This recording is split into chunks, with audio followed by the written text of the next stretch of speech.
Assalamualaikum warahmatullahi wabarakatuh. Ini kisah Imam Syafi'i diludahi Nabi Muhammad SAW melalui mimpinya.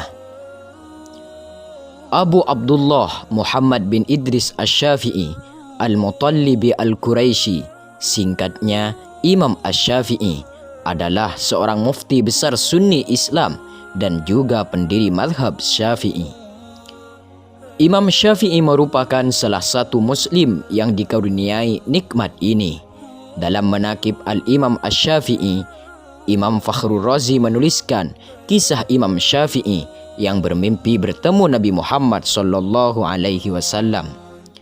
Terdapat satu hadis Rasulullah SAW bersabda, "Siapa yang melihatku dalam tidurnya, maka sesungguhnya dia benar-benar melihatku, karena setan tidak dapat menyerupai bentukku." Demikian hadis dalam Sahih Muslim tentang mimpi Nabi. Dalam riwayat tersebut dijelaskan bahwa tidak sembarang orang bisa bermimpi bertemu Nabi Muhammad SAW. Hanya orang-orang yang terpilihlah yang diberi karunia itu. Pasalnya, seseorang yang melihat Rasulullah dalam mimpi, sejatinya ia benar-benar bertemu dengan ruh Nabi Muhammad SAW. Imam Asy-Syafi'i bercerita dalam tidurnya, ia bertemu Rasulullah SAW. Beliau berkata, "Wahai pemuda, dari golongan mana engkau?" "Saya dari keturunanmu, wahai Rasulullah," jawab Imam Syafi'i. "Mendekatlah padaku," ucap Nabi SAW. Imam Syafi'i pun mendekat. Rasulullah SAW lalu meludah dan meletakkan ludah itu di tangannya. Kemudian beliau memerintahkan Imam Syafi'i untuk mengusapkan air liur itu ke lidah, mulut dan bibirnya. Maka Imam Syafi'i pun membuka mulutnya dan mengusapkan air liur Rasulullah SAW ke lidah, mulut dan bibirnya. Setelah selesai, Rasulullah SAW berkata, "Pergilah, barakallahu fik, semoga Allah memberkahimu." Meskipun bertemu Nabi Muhammad SAW hanya sekejap, mimpi itu terus saja membekas dalam ingatan Imam Syafi'i.